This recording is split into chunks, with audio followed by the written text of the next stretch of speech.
Olá, olá! Estamos aqui, dia 10/11 de 2020. Eu tenho o prazer de estar ao lado da Cíntia Cerotti. Cíntia, muito obrigado por estarmos juntos. Para mim é um privilégio, um prazer apresentar você para todas as pessoas que nos conhecem, que fazem parte dessa rede, que estão aqui em minha página, né, para discutir um tema tão importante que é a saúde emocional feminina pós-pandemia. Né? Bacana, eu deixo você à vontade para saudar também a todas as pessoas que estão Ok. nesse momento. Bom, primeiro, boa noite para você, boa noite a todas e a todos que estiverem conosco, muito bem-vindos, é uma oportunidade importante para a gente conversar sobre esse tema da saúde emocional feminina. O Carlos me deu a autoridade para chamá-lo de Carlão, porque é assim que a gente se conhece desde os tempos da faculdade. Ele vai falar um pouquinho mais sobre isso daqui a pouco. E eu queria falar para vocês que a minha fala vai ser a partir da minha experiência, do repertório que eu construí ao longo da minha história, e sem nenhuma pretensão de convencer ou converter ninguém. A ideia é que a gente realmente possa conversar, e aí a participação de vocês, então, é fundamental para que a gente troque conhecimento, experiência e pontos de vista, tá bom?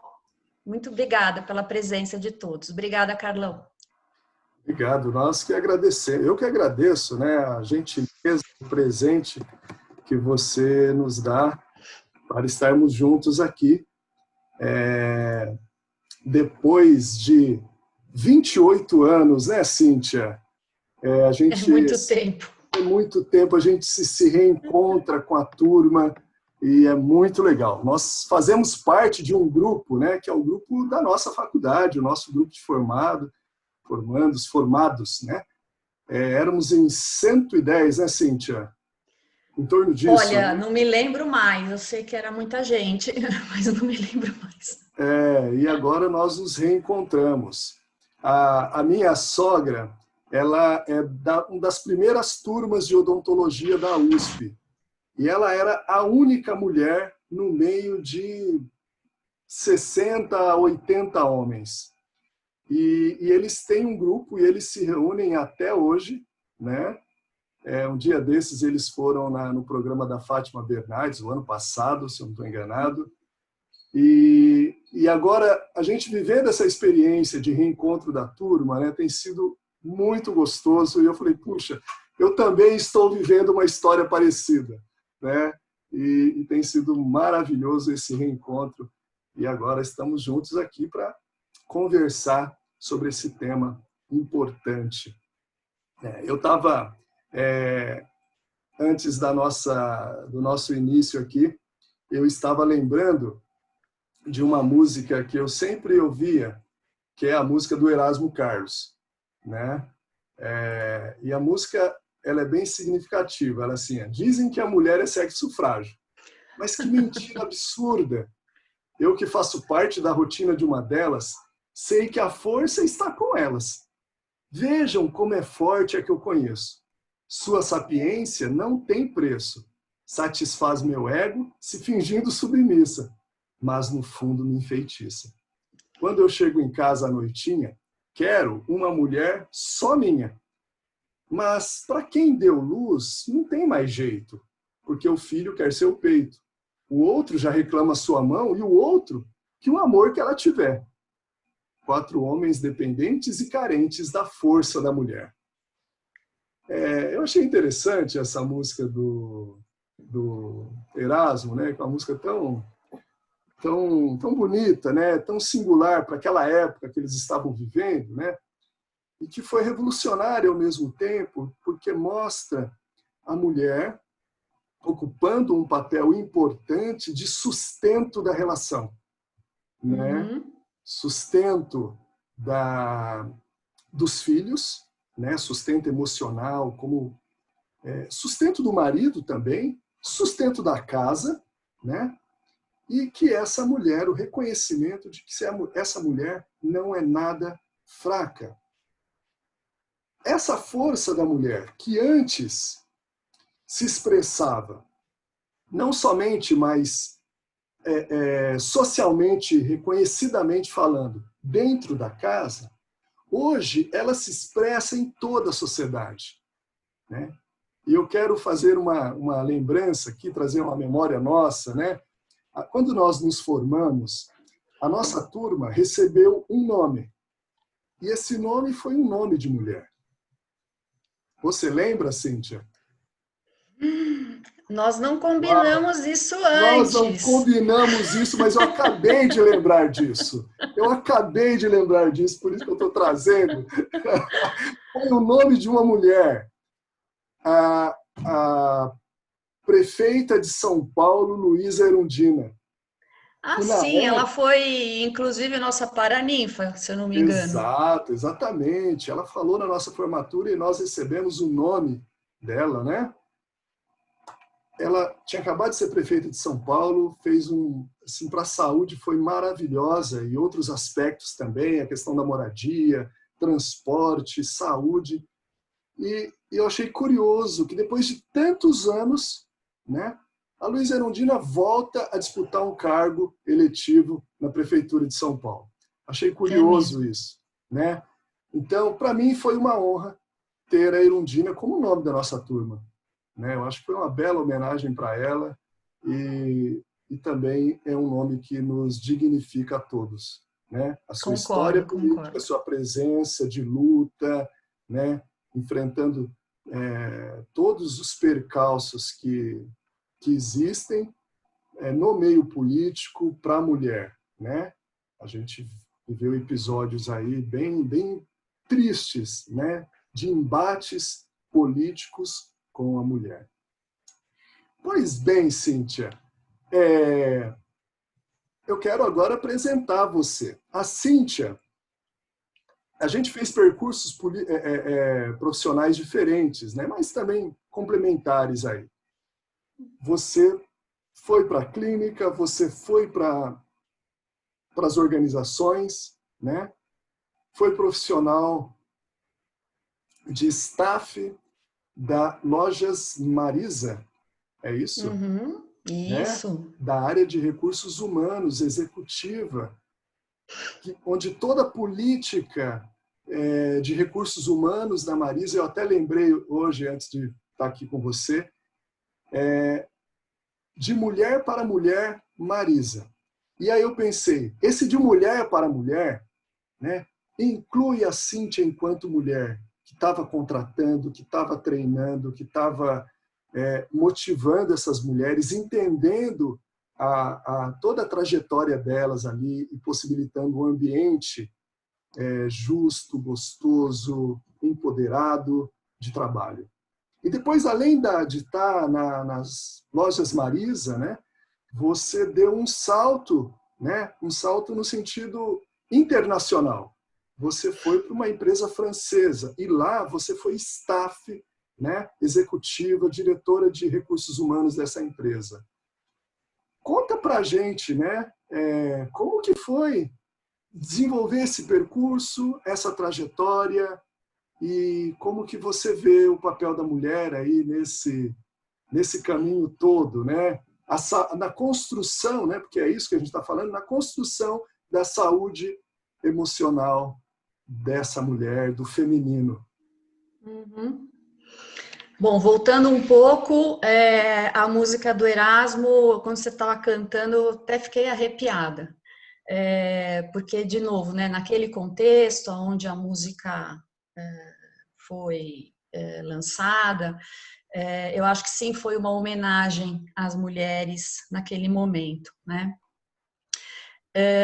A minha trajetória toda dentro da área de recursos humanos foi, na verdade, acontecendo sem que eu planejasse exatamente isso.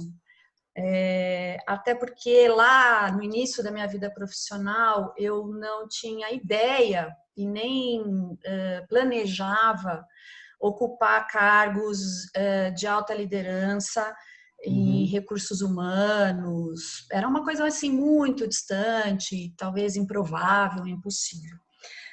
O que foi acontecendo é que eu fui me desenvolvendo, fui trabalhando. Eu trabalhei muitos anos na Leroy Merlin como diretora de recursos humanos e junto eu assumi também a responsabilidade pela área de sustentabilidade da empresa, compartilhada com um colega meu, e nós pudemos nesse momento desenvolver várias ações também de inclusão e de respeito a essa diversidade. E aí não só em relação à mulher, mas a diversidade de uma maneira mais ampliada.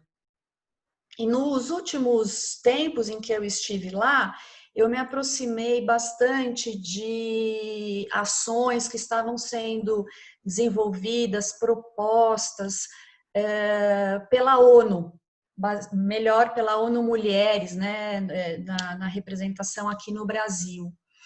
E eu fui descobrindo que tem muita coisa que foi desenvolvida, que estava sendo desenvolvida e que continua nessa linha de falar de equidade de gêneros e não de igualdade de gêneros. Eu acho que essa é sempre uma marca para mim importante, porque nós não precisamos das mesmas coisas que os homens e vice-versa. Nós somos diferentes e devemos nos reconhecer nessa diferença. Portanto, eu acho bastante significativo a gente falar em equidade, porque a gente vai responder às necessidades do feminino e do masculino de acordo com estas diferenças.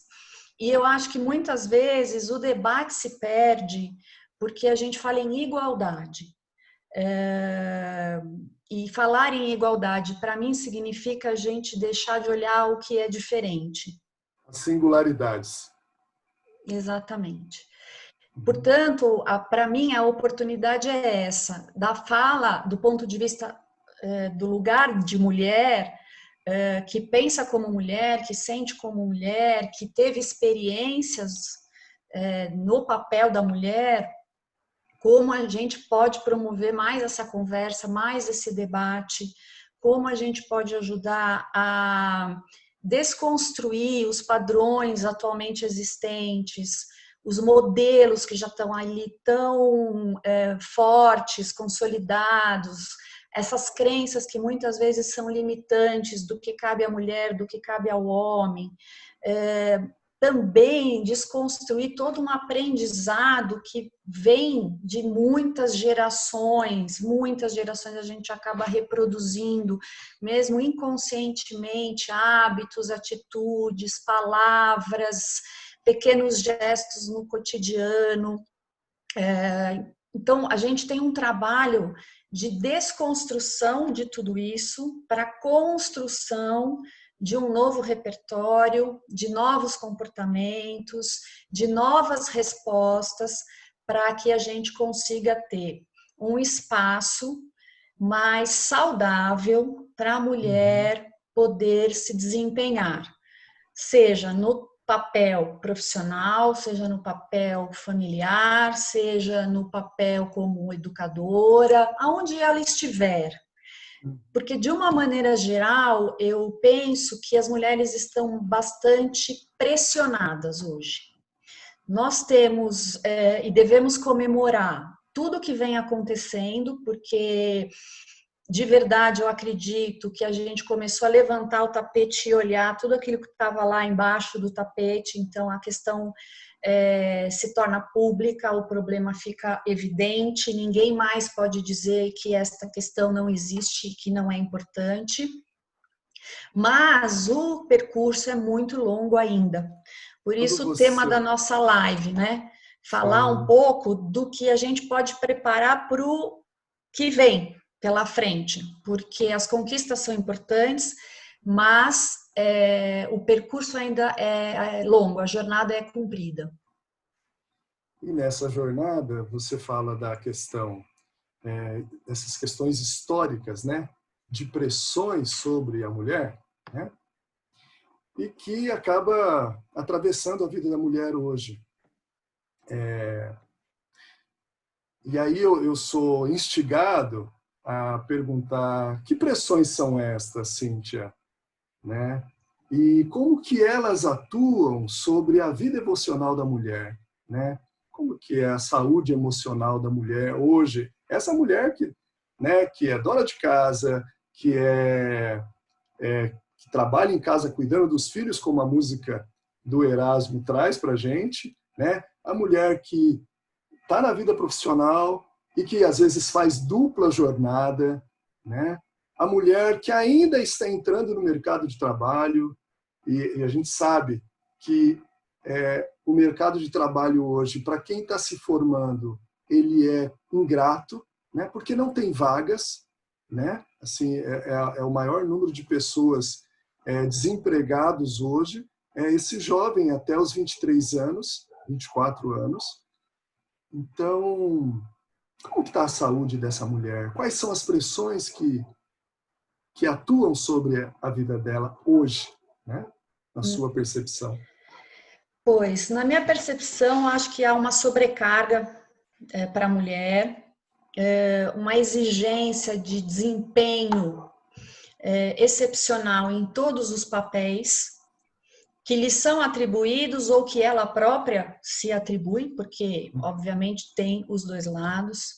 Eu acho que falta tempo para a mulher cuidar dela própria, ela cuida muito dos outros, ela cuida muito, e o cuidar no aspecto mais amplo da palavra, não só para as mulheres que têm filhos, mas a mulher cuida muito dos amigos, cuida muito dos familiares de uma maneira geral, cuida muito das pessoas que trabalham com ela, e tudo isso num nível de exigência muito grande. Uhum. Eu penso que a mulher precisa fazer um sobreesforço para poder estar mais à vontade. A gente precisa ainda conquistar um espaço onde a gente possa ser mais espontânea. É como se o tempo inteiro a gente tivesse ali tensa, prestando atenção, se esforçando, lutando, pedindo um espaço aonde a gente pudesse se sentir mais confortável, né? De novo, eu acho que o problema agora está escancarado. Muitas empresas, inclusive, usam isso como uma bandeira, mas não há modificações consistentes para atrair e reter essa mulher em um ambiente de trabalho predominantemente masculino, predominantemente de homens brancos, predominantemente de homens bem-sucedidos aos 50 anos. Esse é o padrão dos cargos, das pessoas que ocupam cargos de liderança em grandes corporações.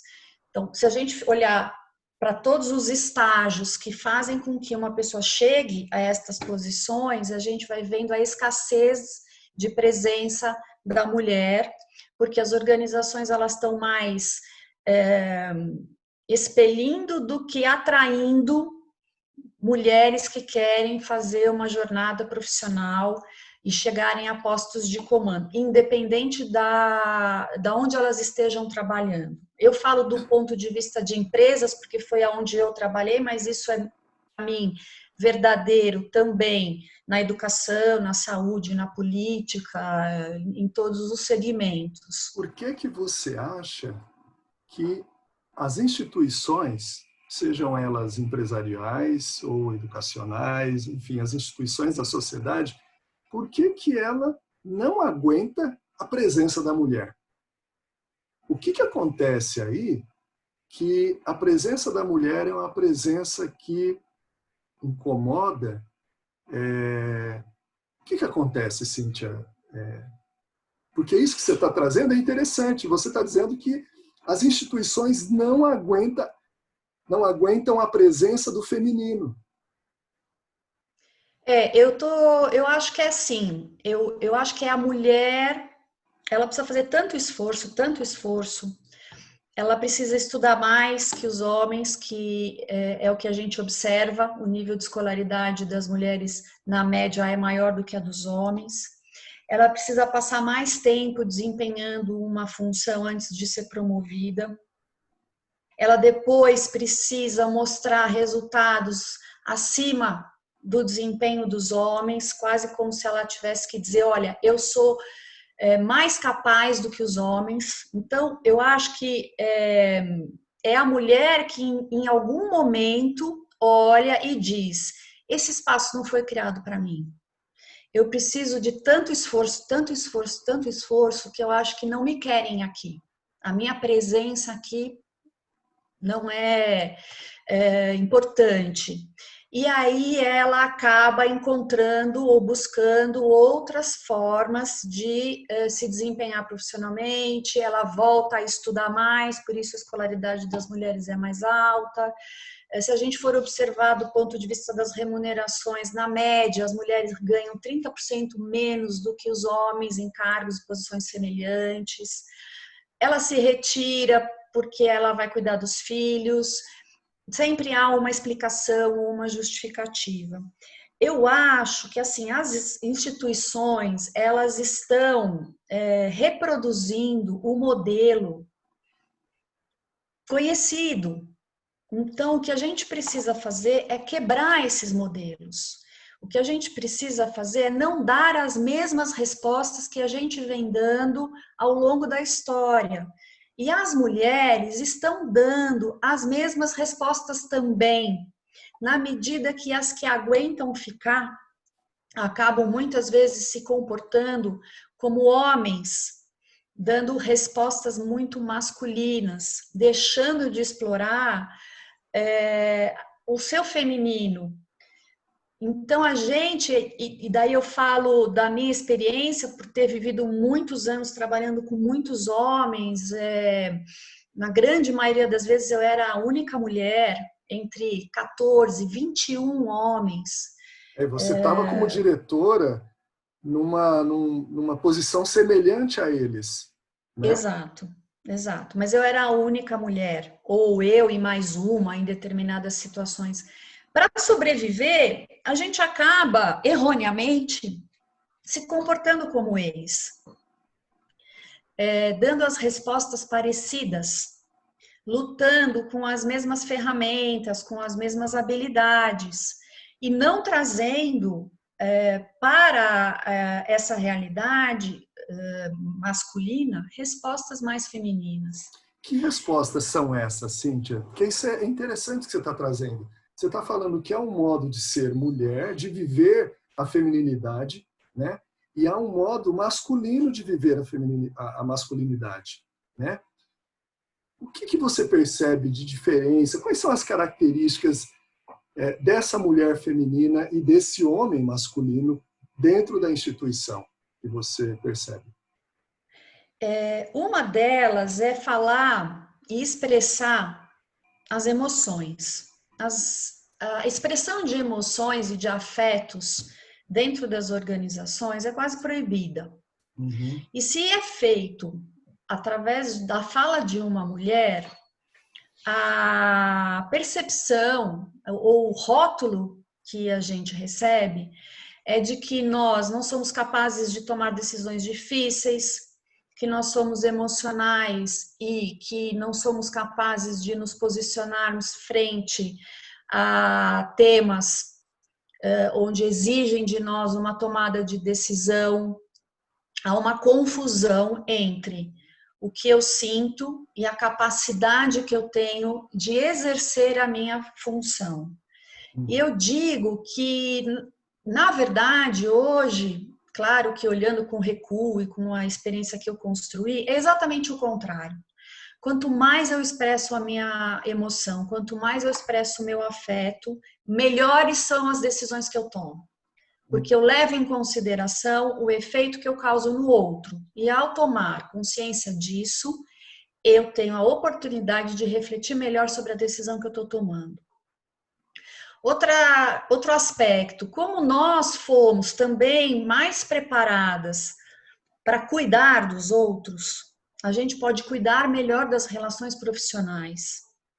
E, novamente, isso não significa que eu vou proteger alguém, que eu vou deixar de tomar uma decisão que dependa de uma análise crítica, de um raciocínio lógico, mas eu posso criar relações mais humanas, eu posso humanizar mais a relação. Não é porque eu estou trabalhando, porque eu estou dentro de uma instituição, ou porque eu estou ocupando um determinado cargo, que eu tenho que deixar de cuidar das pessoas que estão junto comigo. Dependendo da posição que a gente ocupa, as ações que nós empreendemos não afetam só aquele funcionário, afeta as suas famílias, afeta uma comunidade, às vezes, próxima, no entorno da onde você está trabalhando. Então, se eu penso só no que eu tenho que executar e desconsidero o efeito da minha execução na vida das pessoas que estão ali, eu tenho uma miopia muito grande na decisão que eu estou tomando. Portanto, ao me relacionar melhor com as pessoas, ao dizer que eu me preocupo com tal decisão que possa ser difícil de ser tomada, mas que eu preciso tomar, eu trago de novo para minha consciência a oportunidade de refletir melhor sobre o como eu estou fazendo. Não é sobre o que eu vou fazer. Eu vou fazer o que precisa ser feito, mas como eu vou fazer é que pode ser diferente. Os homens, de uma maneira geral, de novo, com a minha experiência, vivendo com outros executivos, são mais competitivos que as mulheres. É quase como uma disputa de quem tem a última palavra, de quem dá a última sugestão, porque aquilo é como se fosse uma contabilidade que eles vão fazendo para se fortalecer. Nós podemos dizer, talvez mais facilmente, eu não sei, você está me pedindo para tomar uma decisão que nesse momento eu não sei, eu não tenho todas as informações, eu não parei para pensar, eu não sou tão rápida. Eu acho que essa questão do tempo é uma questão muito importante para a gente refletir. Se nós tomarmos que o tempo da mulher, biologicamente falando, é diferente do homem, que nós menstruamos uma vez por mês, que as mulheres precisam de 9 meses para gerir uma criança, e aí eu sempre brinco, né? Não adianta colocar 2 mulheres, porque juntas elas não vão gerir um filho em 4 meses e meio. Sim. Se a gente entender já o tempo biológico da mulher, a gente vai entender que nós também somos capazes de aguentar mais as frustrações, de esperar para medir resultados, antes de sair atropelando e fazendo um monte de coisas ao mesmo tempo, que eu acho que é uma característica mais presente nos homens. Bom, eu tento isso, não deu certo, eu tento aquilo, não tem. Aí a ansiedade vai crescendo, o nervosismo em relação a um resultado esperado. Nós podemos, talvez, ensinar a organização até um tempo diferente, né? Porque nós temos tempos que os homens não têm, que eles não conhecem, ou pelo menos por enquanto, não sei o que vem pela frente, né? Daqui a pouco, talvez um homem possa também conceber um filho e poder fazer uma gestação, sei lá, mas hoje ainda não. Então, como ensinar as empresas, os locais de trabalho, os locais onde nós estamos, que os tempos são diferentes. Sim. E que isso precisa ser considerado para o universo feminino. Que talvez a gente não consiga tomar decisões ou ações tão rápidas, porque nós precisamos de mais tempo. Essas diferenças, dessas características que você falou, e você citou especificamente a questão da menstruação, como que as empresas lidam com essa questão, né? O que isso traz de diferente na organização, né? Porque às vezes a mulher, ela sente dores, ela tem disposição, ela às vezes entristece, né? Como que a instituição lida com essa singularidade do corpo feminino? não lida. É como se não existisse. É mesmo. Não lida. Isso não está presente em nenhuma fala, em nenhum diálogo, em nada. E a mulher também é responsável por isso, porque ela, não se sentindo à vontade em conversar sobre estas questões, não o faz. E aí o outro lado, que hoje é ainda bastante marcado pela presença do homem, menos ainda. A mulher não fala, não conversa sobre isso. Ela não diz que ela está com uma cólica menstrual, que ela está com uma dor de cabeça por uma tensão pré-menstrual. Ela não falta nenhum compromisso porque ela não está se sentindo bem, ela vai trabalhar se arrastando, mas ela vai trabalhar, porque se ela não for, o risco é do superior dela, que normalmente é um homem, entender que ela é mais frágil e mais fraca, então ela não vai. A mulher tem medo de comunicar que ela está grávida, porque ela sabe que, de novo, o padrão, o modelo mental existente é, puxa, a mulher está grávida, ela vai desempenhar menos, ela vai ter que sair toda hora para ir para uma consulta, depois ela tem a licença maternidade, aí eu não sei se ela volta ou se ela não volta. Quando ela volta, algumas voltam com um processo de adaptação, elas estão se adaptando a um novo papel, mesmo que não seja do primeiro filho, mesmo que seja do segundo, do terceiro, cada gestação é uma, cada filho é um, ela volta num período de adaptação. As empresas não querem saber disso. A mulher volta e ela entra na agenda de trabalho No ritmo da igual, empresa. exatamente, como se nada tivesse acontecendo na vida dela de diferente. O que você está falando é que a mulher, ela perde a sua voz dentro da empresa. Porque você está dizendo que ela não pode falar da sua condição, dos seus sentimentos, da sua dor, da sua indisposição, porque às vezes o mal-estar das cólicas são tão intensos que ela não consegue nem, às vezes, nem sair da cama, né? Ou não poderia, ela teria que repousar.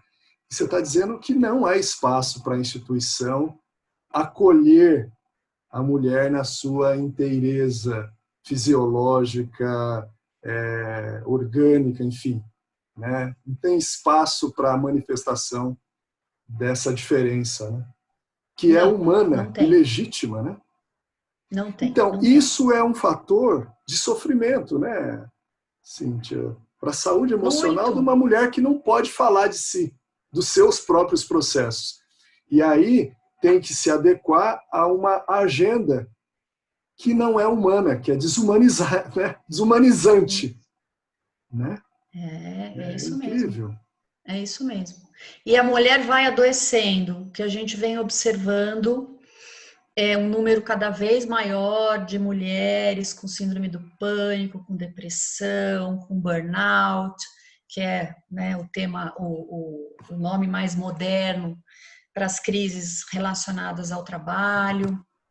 As que não adoecem mudam a sua trajetória profissional porque percebem que esse ambiente não é favorável à presença delas. E as que permanecem, muitas vezes permanecem de novo sobre esse ambiente de tensão, de ter que se provar o tempo inteiro. Eu gosto sempre de comentar esse exemplo que eu acho que ilustra bastante. Eu tive a oportunidade de conversar com uma mulher que estava, uma profissional que estava para voltar de licença maternidade, mas ainda amamentando, e o superior dela falou que precisava dela para participar de uma reunião internacional. E ela estava super desconfortável, porque afinal de contas ela estava amamentando e ela não queria dizer não para essa demanda profissional. E aí eu perguntei para ela: você conversou com ele a respeito do fato de você estar amamentando e de isso ser para você uma dificuldade? para poder cumprir essa agenda de trabalho? Ela falou, não. Falei, pois é, então a gente também está partindo do pressuposto de que não há possibilidade de escuta. É um modelo mental que a gente criou, né? Uhum. Por que não conversar com esse superior e dizer, eu vou, porém eu preciso de uma infraestrutura para poder estar lá. Eu estou amamentando, eu preciso levar o meu filho comigo. E para levar o meu filho comigo, eu preciso levar mais alguém, porque eu sozinha não dou conta de fazer tudo. Dá para a gente combinar isso? Eu atendo a necessidade da empresa, eu estarei lá presente 100%, porque eu vou estar tranquila que o meu filho está lá comigo e que nos horários necessários eu vou poder amamentá-lo. Por que não fazer essa conversa? Então, eu acho que tem os dois lados. A gente não pode dizer que a gente está no lugar da vítima, né? E que o algoz é lá a empresa, os processos, a maneira como se trabalha. A gente tem que ser protagonista dessa mudança. Ninguém vai fazer essa mudança por nós. Nenhum homem vai fazer essa conversa por nós. Simplesmente porque eles são homens. E eles não têm estas necessidades. Às vezes nem pensam sobre estas questões. Sim, nem sabem.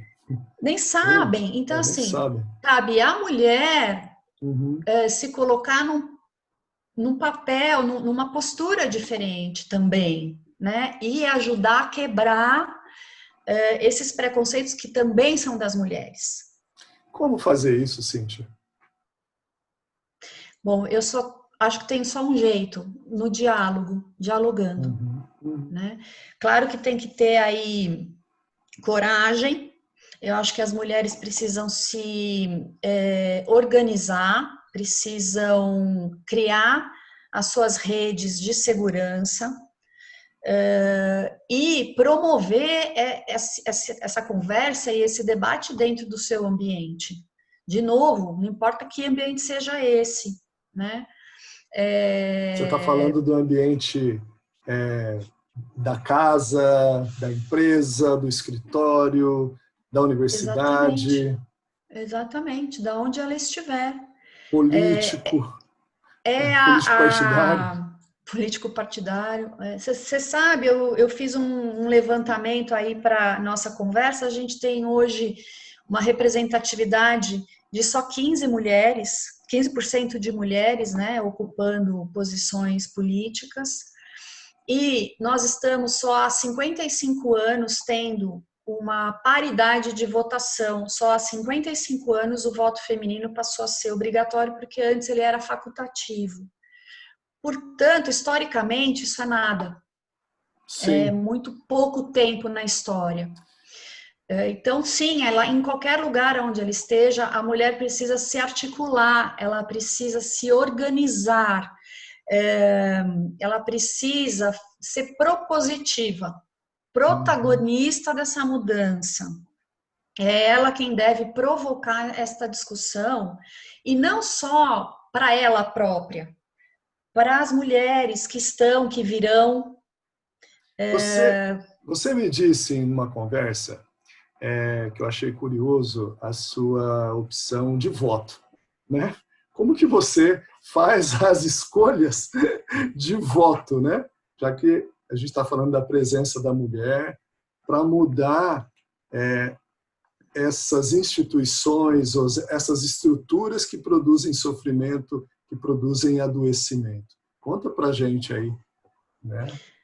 Bom, desde a última eleição, eu adotei uma postura que eu sempre que possível, sempre que houver mulheres se candidatando a cargos, e desde que elas estejam dentro de partidos ou representando algo que eu acredite, então não basta ser mulher não, tem que ter aí uma conjunção. Eu só voto em mulheres, né? Então, nas últimas eleições, eu fiz um estudo de todas as candidatas dos partidos com os quais eu tinha alguma conexão. Eu li todas as campanhas, as propostas de campanha das mulheres E para os cargos em que tinham mulheres atendendo aí minimamente aquilo que eu acreditava, eu só votei em mulheres. E para essa próxima eleição farei o mesmo, né? Porque eu acho que para a gente chegar a uma qualidade, talvez a gente tenha que passar primeiro por uma quantidade. Não sei se a gente vai conseguir fazer essa virada tão rapidamente. Portanto, pode parecer antagônico ao que eu falei inicialmente, da gente falar em equidade, mas eu acredito que é importante hoje a gente continuar trabalhando com cotas para que a gente possa ir minimamente igualando as quantidades para que a gente possa depois evoluir para uma qualidade, na medida que a quantidade das mulheres vai começar a fazer um movimento de impulsionar para que a gente tenha mais objetivos, mais metas claras para serem atingidas. Eu sempre conto essa anedota também, que eu tive uma colega de trabalho que me falava assim: Cíntia, um ambiente a gente só vai conseguir mudar a partir de 3 mulheres. Aí eu falava, mas como assim? Ela me falava, olha, uma mulher e nada é a mesma coisa.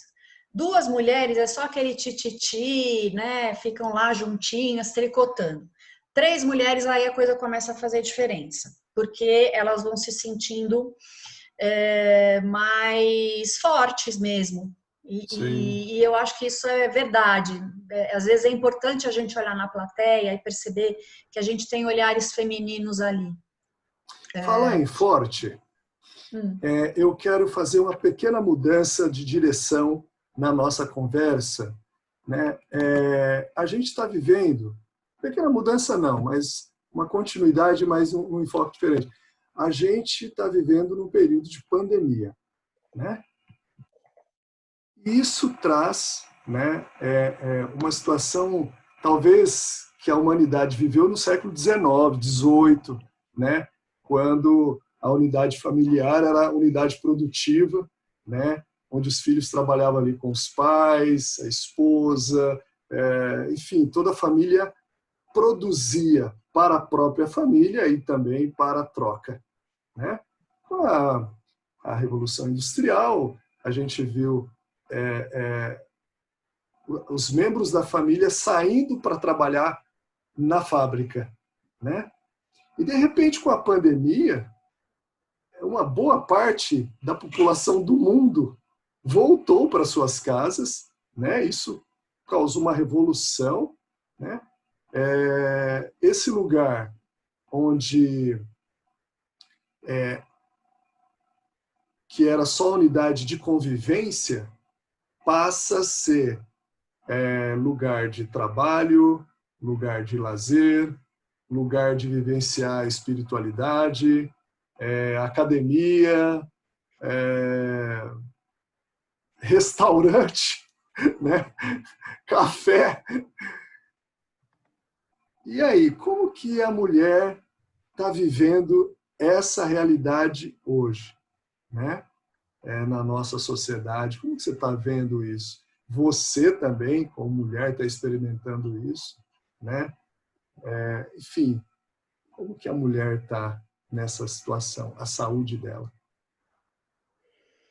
Bom, de novo, das pessoas com quem eu convivo, converso, tá difícil. Tá difícil. Tá difícil. Eu acho que até um pouco menos por conta do isolamento social, do distanciamento físico, mas, sobretudo, pela sobrecarga. Portanto, o que eu tenho conversado e visto são mulheres que continuam trabalhando, viraram professoras, principalmente as que têm filhos em idade do ensino fundamental, são cuidadoras de filhos, às vezes de pais, estão trabalhando, estão cuidando da casa. E o que eu escuto muito é assim: o meu marido me ajuda, Aí eu falo, ajuda? Percebe como a gente reproduz? Não é Sim. ajuda que a gente devia ouvir. A gente devia ouvir o seguinte: eu dividi com o meu marido as responsabilidades da casa, dos filhos, dos cuidados. Qual que é o tempo que a mulher tem nessa pandemia para olhar para ela? Falando assim português bem claro, tem mulheres que dizem que o único tempo que elas têm é o tempo que elas vão ao banheiro ou que elas vão tomar banho. E olhe lá se não forem interrompidas nesses momentos, porque o resto do dia Sim. inteiro elas estão a serviço de alguma coisa. Qual é o tempo que ela tem para fazer algo para ela? E as empresas, de novo, não diminuíram os seus ritmos de trabalho. Uhum. As mulheres estão dizendo que estão trabalhando igual ou mais do que elas trabalhavam. Porque o que aconteceu? Migrou o local de trabalho do escritório, da escola, do hospital, não importa qual, para dentro de casa. Mas os compromissos, as entregas continuam sendo as mesmas. Só que essa mulher que ficou em casa e que o marido ajuda, ela tem que parar para cozinhar, ela tem que parar para dar refeição para os filhos, ela tem que acompanhar a live dos filhos, ela tem que Sim. arrumar alguma coisa para essas crianças fazerem enquanto ela está trabalhando, porque... E no início da pandemia, sem ajuda de ninguém, porque nem as pessoas que ajudavam essas mulheres estavam ali disponíveis. As diaristas não podiam ir trabalhar, as avós, os avós não podiam ajudar a cuidar dos filhos, Uhum. mas a vida não parou. Portanto, não se repensou durante essa pandemia o modelo de trabalho. A gente só mudou o local aonde ele está sendo desempenhado. E as pessoas passam horas e horas e horas na frente dos seus computadores, fazendo lives, fazendo reuniões, que é super desgastante, porque inclusive a tecnologia, por mais que ela tenha evoluído, a gente fica, né, suscetível às conexões, à qualidade de transmissão, aos ruídos do local onde as pessoas estão. Tudo isso é bastante estressante do ponto de vista do trabalho, da execução do trabalho. Portanto, eu acho que a vida delas não está nada fácil, né? Você sabe que você falando isso, eu me lembro de Winnicott. Acho que eu já contei essa história. O Winnicott estava falando para um grupo de religiosos, né? E alguém perguntou para o Winnicott, como que você sabe que uma pessoa está saudável? E aí ele diz assim, bom, eu sei que uma pessoa está saudável quando essa pessoa me passa esperança, né? A mulher hoje passa esperança. Essa mulher que está desgastada, com essas várias atividades, esses vários papéis, né, que não tem espaço para cuidar de si. Essa mulher hoje é uma mulher atravessada pela esperança? Olha, Carlão, eu acho que enquanto o instinto de vida for maior do que o de morte, há esperança.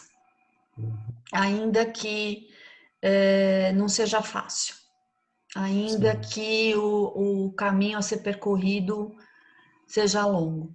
Então, eu acredito que sim, que há esperança e que as mulheres querem fazer diferente. Talvez Como elas precisem de cultivar ajuda. isso? Como cultivar essa esperança, Cíntia? Eu Como acho que, que que, que, que recursos, recursos sociais, enfim, que tipo de recursos a mulher pode ter para que ela cultive essa esperança e cultive a sua saúde, né? Cultive a vida. Uhum. Nesse momento de pandemia, nós fomos obrigados a nos recolhermos, né? A sair e ficar, muitas vezes, mais introspectivos, e às vezes vivendo, inclusive, em solidão. Uhum. Eu acredito que se a gente sair dessa vivência mais individual, migrar para uma vivência mais coletiva, ainda que tenha que ser virtual, porque nós ainda estamos e devemos estar em isolamento, o coletivo eu acho que pode ser muito saudável e curador. Quando eu me encontro com outras mulheres, e aí esse encontro pode ser em N situações, pode ser com um grupo de amigas, pode ser com um grupo de moradoras do bairro, pode ser com um grupo de mães, pode ser com o meu grupo da meditação. Nesse momento, nesse encontro, as mulheres podem, primeiro, entender que o que elas estão vivendo, ela e as outras estão vivendo também. Que não há nada de errado com ela, que ela é Ela não está humana, sozinha, né? que ela não está sozinha, que o que ela sente é legítimo, que outras pessoas estão sentindo também. E nessa conversa, na troca de experiências, ela se fortalece, ela aprende com a experiência da outra, ela ajuda a outra com a sua experiência. Isso é que eu chamo de uma rede de apoio. Uhum. Sair desse isolamento que foi imposto e que a gente pode, inclusive, por conta de tudo isso que a mulher precisa fazer ao longo do dia dela, que eu acho que tem muito mais do que 24 horas, ela pode fazer, né? De novo, acho que depende muito daquilo que eu quero, daquilo que eu acho que é necessário. Quando a gente fala, olha, você pode ter um tempo para você, você pode, no teu espaço, brigar, negociar, reivindicar, 1 hora por dia para você. Você pode fazer uma psicoterapia uma vez por semana. Você pode tirar algumas horas da sua semana para cuidar da sua alimentação, para ver o que você quer comer, e não ficar sem almoçar, sem jantar, fazendo só um lanche, comendo um negócio aqui ou outro ali, porque está resolvendo um monte de coisas. Aí elas podem dizer, mas não dá tempo. Dá tempo. O tempo é uma questão de prioridade. É uma questão de dizer, isso é importante, isso é necessário, eu vou criar um espaço para cuidar dessas coisas que são importantes para mim. De novo, eu acredito muito que ninguém vai fazer essa mudança por nós. Nós que vamos conseguir empreender essa mudança com maior ritmo e com maior qualidade, dependendo do empenho que a gente colocar nessa transformação. Você falou da questão da psicoterapia, né? Como um recurso para que essa mulher possa olhar para si, né? Como um espaço de reflexão, como um espaço de interação, de inter-relação, né? E de cultivo de sonhos, de cultivo da esperança, né? Na sua experiência, né, como psicóloga, como alguém que atuou dentro das empresas, como que a psicoterapia pode estar ajudando essa mulher nesse momento, né? Uhum. Tudo começa com o querer. Eu Uhum. tenho uma situação e eu quero mudar, eu quero estar melhor, eu quero cuidar de mim. Depois, eu acho que a psicoterapia pode trabalhar com as forças e com a potência da mulher. E não com os pontos fracos. Muitas vezes a gente vai à psicoterapia, vai buscar resolver questões que não vão bem, problemas, e a gente esquece de olhar aquilo que é a força, como a gente potencializa isso, como a gente usa a nosso favor, aquilo que a gente tem de positivo. como eu consigo transformar os meus comportamentos. Quando eu tenho mais autoconhecimento sobre mim, e acho que essa é a proposta de um trabalho psicoterápico, é aumentar o meu autoconhecimento, eu consigo entender por que eu dou determinadas respostas e como eu posso dar respostas diferentes para encontrar resultado diferente. Se eu continuo com as mesmas respostas, eu não vou encontrar um resultado diferente, eu vou continuar na mesma trilha. Para eu ter um resultado diferente, eu preciso me comportar e dar respostas diferentes a isso. As respostas diferentes é a repetição do mesmo. Aliás, as respostas iguais é a repetição do mesmo. Né? Exatamente. É mais do mesmo, né? Que a gente fala, é mais do mesmo. E a repetição é a essência da neurose. É verdade. Né? A gente fica lá, né?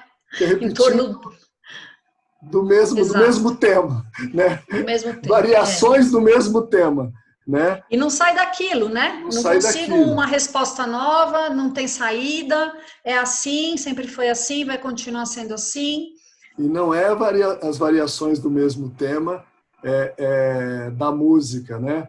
Que, de fato, na verdade, é uma baita de uma criação, né? Tem alguns músicos que fizeram variações do mesmo tema, né? Uhum.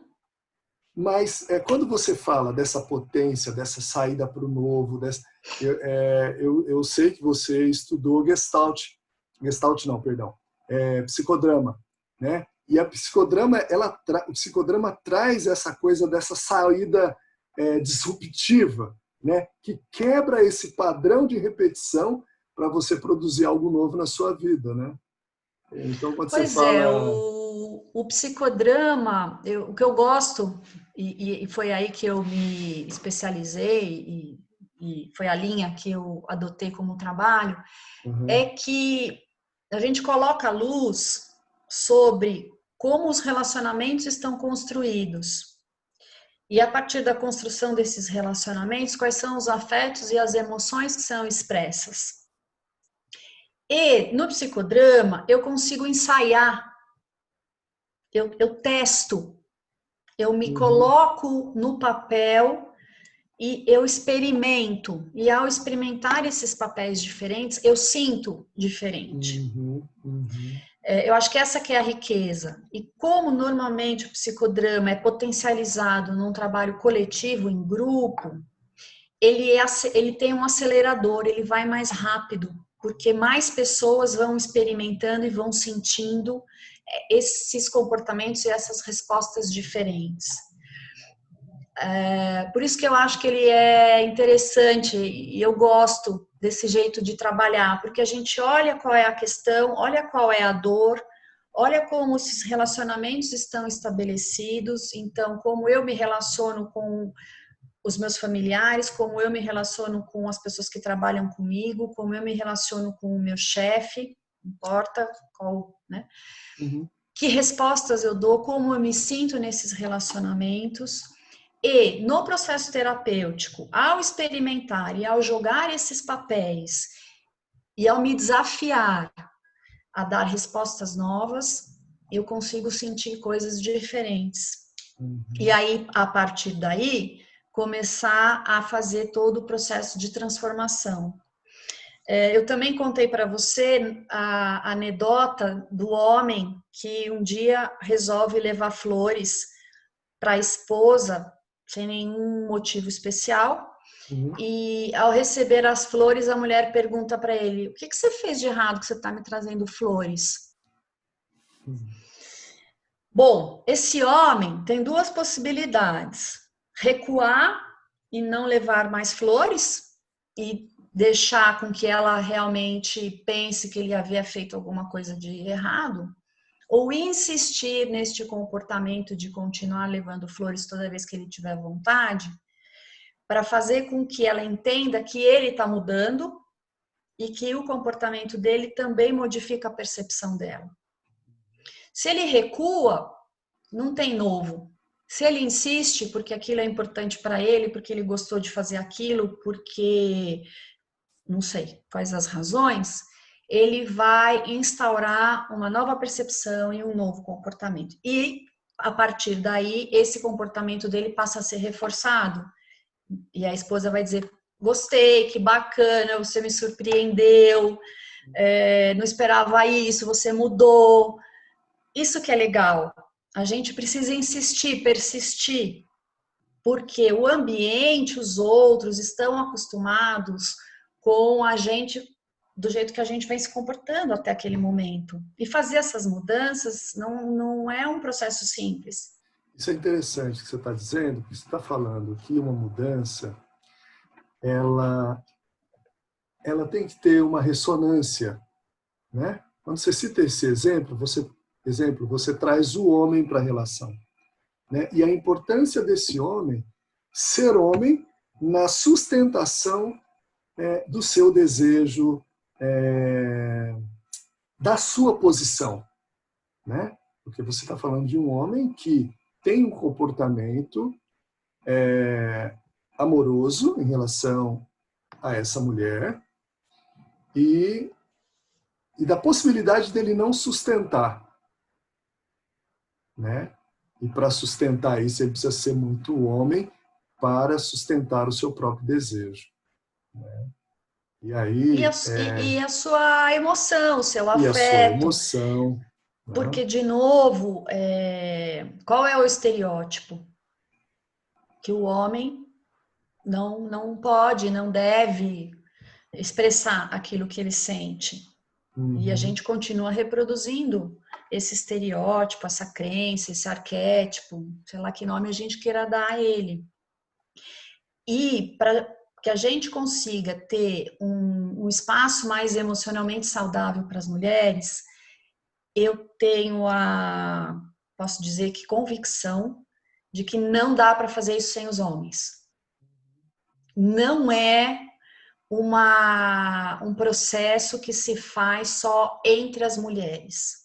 Sim. As mulheres vão protagonizar, vão propor, vão potencializar as suas respostas, mas elas precisam incluir o homem. O homem vai ter que entender e sentir que ele faz parte desta mudança. Sim. Senão, fica um trabalho onde as mulheres vão continuar gritando ao vento. Com todas as suas singularidades, né? Esse homem com todo aquilo que ele traz também de singular e que muitas vezes ele não se dá conta, né?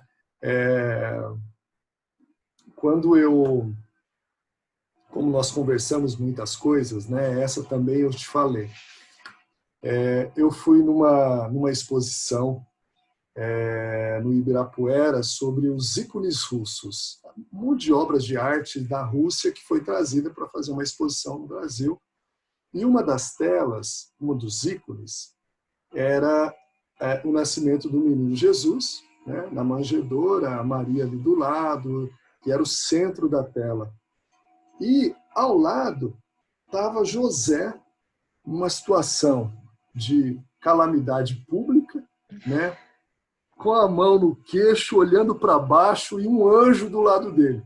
E aí você via esse anjo, é um anjo que tinha, né, um tripé, uma asa, que era a expressão do demônio, né, do diabo. Né?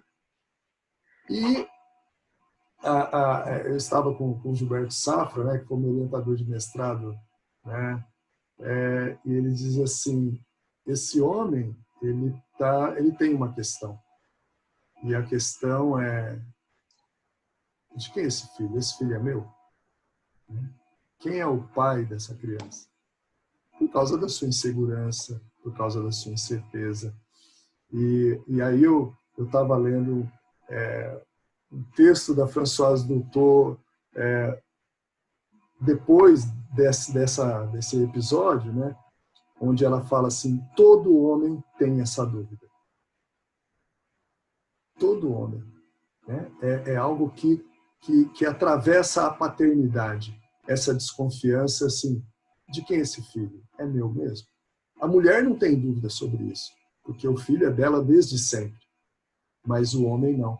Então, sustentar o lugar de homem frente a essa mulher, com todos os seus processos singulares, por outro lado, ele tem também que se dar conta dos seus próprios processos, isso que você colocou, das suas próprias emoções, das suas próprias dores, das suas próprias dúvidas, das suas próprias inseguranças, né? Porque é um homem que não admite ter insegurança, né? Ele compete, ele tem que ter competição, ele tem que ter força para competir. E a demonstração de insegurança numa competição não é fraqueza.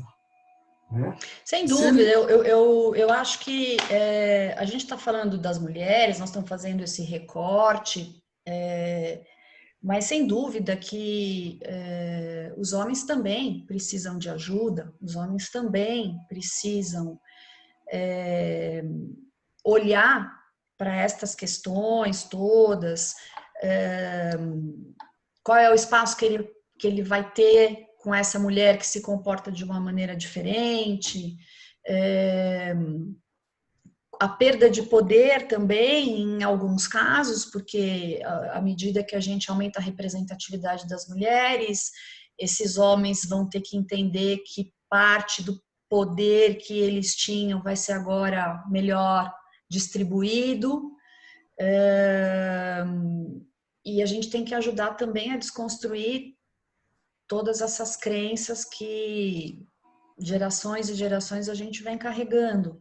Eu me lembro quando eu saí de uma das empresas onde eu trabalhei, muitas pessoas vieram, eu que tomei a decisão de sair, muitos homens vieram me procurar e disseram, eu gostaria muito de poder fazer o que você está fazendo. E aí eu perguntava, por que você não faz? Porque eu não posso. E esse não posso era atrelado ao fato de que tinha um status, que fazia parte daquela pessoa, que compunha a vida dela. Tinha uma questão de ser, na grande maioria das vezes, o provedor principal das suas famílias, né, do ponto de vista financeiro. Tinha a ver com... Imagina, um homem não pode fazer isso. Um homem tem que continuar trabalhando, tem que estar num cargo importante. Isso é o que é esperado de mim. Então, para mim ficou muito claro que esse sofrimento está presente também na vida dos homens. Agora, historicamente, a dívida com as mulheres é maior. Então, uma vez eu ouvi a Luísa Helena falando, e eu gosto muito dela, eu acho ela uma mulher muito espontânea, muito bacana, brava gente. Luísa Helena Trajano, do Magazine Luiza. Tá, ok. Eu acho ela maravilhosa. Maravilhosa. Diz ela que um dia ela estava fazendo uma palestra defendendo justamente essa questão das mulheres, que a empresa dela precisava criar processos para as mulheres, papapá. E aí diz lá que um homem perguntou para ela, mas Luísa, por que só para as mulheres? Nós também, né, gostaríamos de ter. Aí ela falou, mas a dívida com as mulheres é muito maior do que a com os homens. Ela falou assim, eu tenho certeza que amanhã, se um homem, se uma mulher deixar de cuidar dos seus filhos e for trabalhar, e os filhos repetirem de ano, vão dizer que a culpa é da mulher porque ela foi trabalhar e não ficou educando os filhos. Isso nunca vai acontecer com um homem. Então, eu pego esse exemplo para dizer que sim, os homens precisam de ajuda, eles têm todas essas questões, mas historicamente a dívida com as mulheres é muito grande. A gente precisa ganhar aí um pouco de chão e velocidade. Sim, sim. Para a sociedade melhorar, né?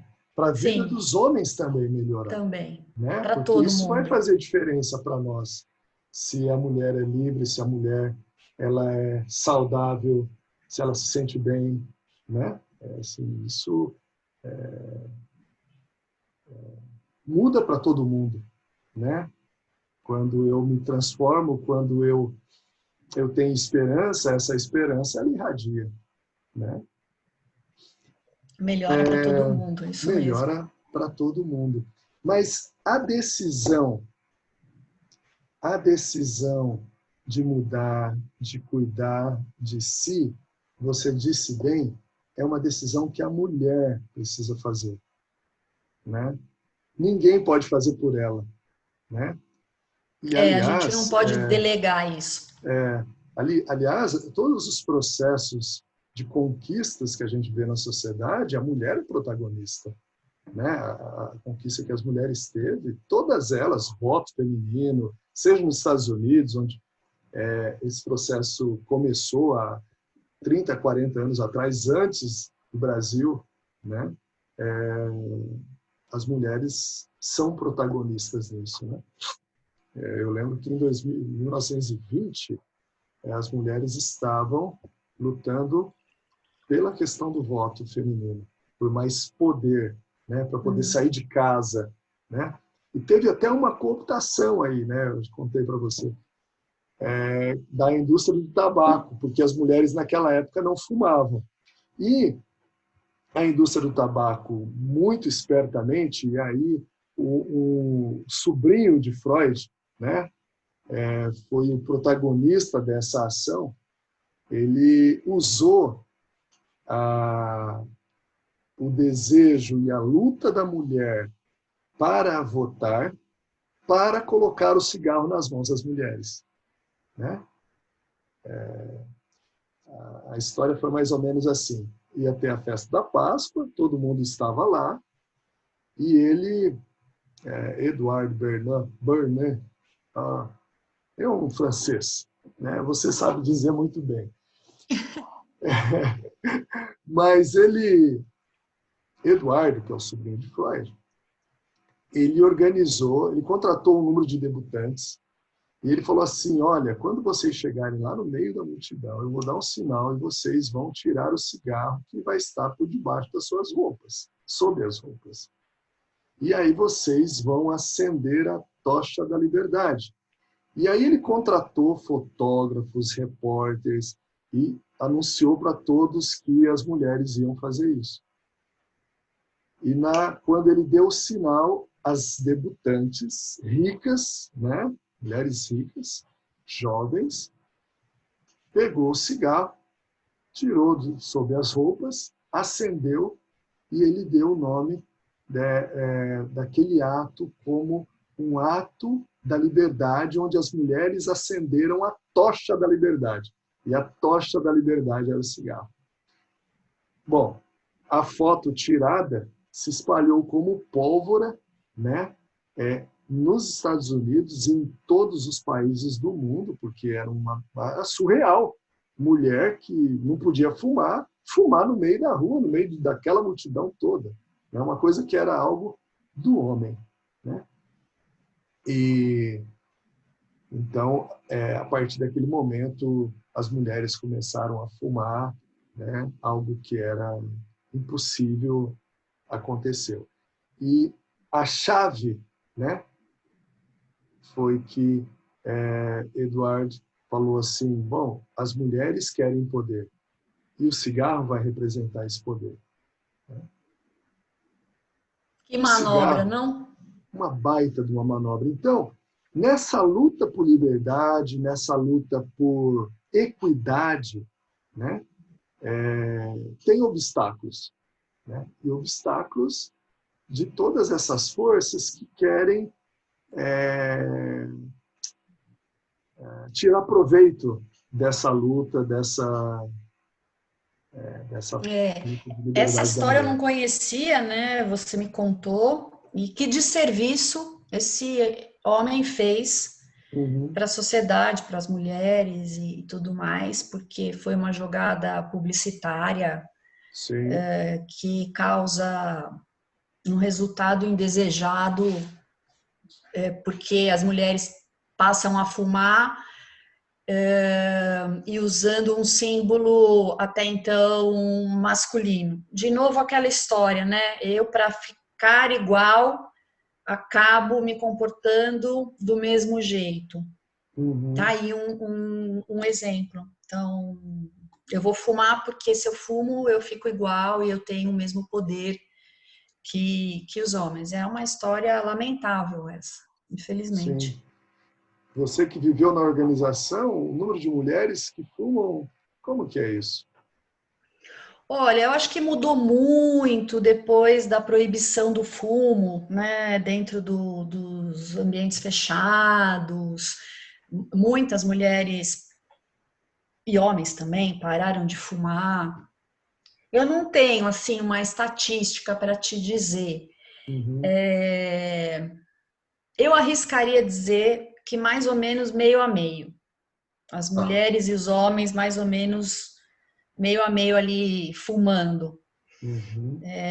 Mas é um pouco da minha percepção, não tenho nenhum dado assim mais objetivo em relação a isso. Ok. Cíntia, a gente está indo para o final do nosso encontro, né? Vamos. E super proveitoso, a gente poderia aproveitar e ficar contando e falando de várias coisas aqui. Você me falou sobre o seu trabalho de psicoterapia breve, né? E que você está disposta a atender as mulheres e a continuar esse trabalho que você já tem feito, né? Como que é esse trabalho da psicoterapia breve? Como que ele pode ser um recurso importante aí para as mulheres continuarem o seu desenvolvimento, o seu A cuidado? gente falou um pouquinho do psicodrama, então nessa linha, a proposta é firmar um contrato de psicoterapia, onde a gente claramente identifica qual é a questão para essa mulher e faz um trabalho com foco nessa questão, no desempenho desse papel, na qualidade desses relacionamentos e na possibilidade de trazer comportamentos diferentes para poder mudar esse ambiente onde essa pessoa está. Essa é a proposta da psicoterapia breve. E Uhum. breve por quê? Porque tem algumas questões para as mulheres que, de novo, voltando para o ambiente de trabalho, estão ali trabalhando, querem fazer uma carreira, querem se desempenhar, que a gente tenta dissolver mais rapidamente e ir para frente, para a gente Uhum. fugir dessas armadilhas, fugir desse padrão estabelecido e fortalecer, realmente fortalecer a mulher e dizendo para ela que é possível e que ela é capaz de encontrar as respostas necessárias para permanecer na sua jornada profissional de Uhum. uma maneira saudável e não adoecendo ao longo dela. As dificuldades existirão, todo o processo de desenvolvimento de uma carreira tem as suas dificuldades, então não é isso, não é dizer, não, nós vamos fazer um caminho, então, não é sem problemas, não, é dizer, a despeito dos problemas, você tem condições de encontrar as respostas para seguir emocionalmente saudável Uhum. e não adoecer ao longo desse percurso. Legal.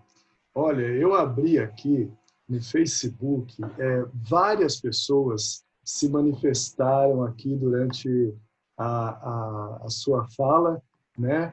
E a gente tem até colegas nossos, né? Estou vendo aqui Que legal. O Alexandre, a mulher Oi, como Ale. cidadã de segunda categoria, isso precisa mudar, né? A questão das mulheres negras também é muito mais, ainda mais complicado. A Cristiane Garcia, né? Meio que consultoria de imagem, demonstrar emoções nos humaniza. Mas será que essa fama de incapacidade feminina para determinadas decisões não é porque tem mulheres que não conseguem não chorar? Ou seja, até que ponto nossas emoções não interferem no profissionalismo? É uma questão que a Cristiane está colocando aí. A Cristiane foi responsável por aquele banner super bonito que nós divulgamos. Obrigado, Cris. É... Se eu puder comentar 2 minutos para ela, Tá, fala aí. eu acho que tudo bem chorar, tudo Uhum. bem. A gente fica se segurando para não chorar, porque existe esse estereótipo de que se eu choro, eu sou mais frágil, se eu sou mais frágil, eu sou mais fraca. E eu acho que a gente tem que aprender a expressar as nossas emoções. E chorar é uma maneira. Sim. O Elon Moura, meu amigo, que trabalha em empresa, diretor numa empresa lá no Chile, uma Olha, multinacional americana. Um abraço, Elon. boa noite, Chile. Isso. A Sandra Botelho. Para que uma real equidade seja alcançada, são necessárias mudanças em diversos níveis na estrutura das sociedades, das organizações e das famílias. Sem dúvida. Legal. E a Sandra continua. Cabe a todos nós estimularmos a mudança de consciência. A Cristiane, quando ficamos bem, todos ficam bem. Né? É verdade. Isso aí. A Sandra Pereira Oi, diz assim, Sandra. Sandra Pereira, essa transformação não é nada fácil, porque o entorno não mudou. Né? De fato, é isso De mesmo. fato. Sueli Maciel, Oi, ainda que Su, todo... querida. Você conhece a Minha Su? amigona. Oh, que legal. Ainda que, ainda que todas as condições, ainda que todas as condições para ele tenham se alterado. Tá, legal. Ainda que todas as condições para ele tenham se alterado. Eu estou entendendo aqui que a Sueli tá falando para o homem, de alguma forma. Ainda que todas as condições para ele, homem, tenham se alterado, Sim, mas sim. ainda está todo mundo lá, né, segurando aquele último fiozinho para não largar. Enquanto Uhum. eu puder me segurar e manter as coisas do jeito que elas estão, eu vou lá ficar segurando, né? Sim, sim. A Vilma Siqueira está dizendo muito interessante. A Vilma é advogada aqui em Campinas, minha amigona, amo demais. A Sandra fala também, Botelho, essa é uma questão histórica que tem raízes profundas em nossa sociedade. E é verdade. Isso é interessante porque hoje eu estava lendo um texto da Djamila, né, que é ativista negra, e ela fala assim Uhum. que a história do Brasil está assentada em 400 anos de escravidão, né? De um patriarcado Sim. assim ferrenho, né? Tanto para os negros quanto para as mulheres, né? É. E uma estrutura baseada na questão do estupro, né? Tanto das mulheres índias quanto das mulheres negras, mas também das mulheres brancas, né? Uma estrutura de dominação escravocrata que se dava em todos os níveis. É. Então, eu achei forte essa fala da Djamila e acho que tem a ver com isso que a Sandra está dizendo. Essa é uma questão histórica que tem raízes profundas em nossa sociedade. Né? Por isso que desde o início eu falei, é um trabalho grande ainda pela frente, é muita Sim, coisa para a sim, gente fazer uma história distinta da que a gente sim. tem. E eu queria até aproveitar e dizer que, por que a gente está querendo falar disso agora, né, Carlão, pensando no pós-pandemia? Porque a gente tem que aproveitar essa oportunidade que a gente tem de refletir como vai ser essa retomada. Uhum. As empresas estão refletindo sobre o trabalho à distância, muitos tabus caíram em relação a isso, porque antes tinha-se N justificativas para não se falar em trabalho remoto. As empresas estão reduzindo os seus espaços físicos de trabalho e assumindo efetivamente uma rotatividade de pessoas dentro dos seus escritórios. Muitas coisas estão sendo pensadas e nós precisamos aproveitar essa oportunidade para aumentar o diálogo em todos os espaços onde nós estivermos presentes para dizer: nós precisamos fazer coisas diferentes para as mulheres. E não é falar da creche, não é falar do espaço beleza, não é falar da licença amamentação estendida. Isso é importante, isso é necessário. Essas questões são bem-vindas, mas não é aí. Se a gente parar a conversa aí, a gente fica numa camada mais superficial do problema.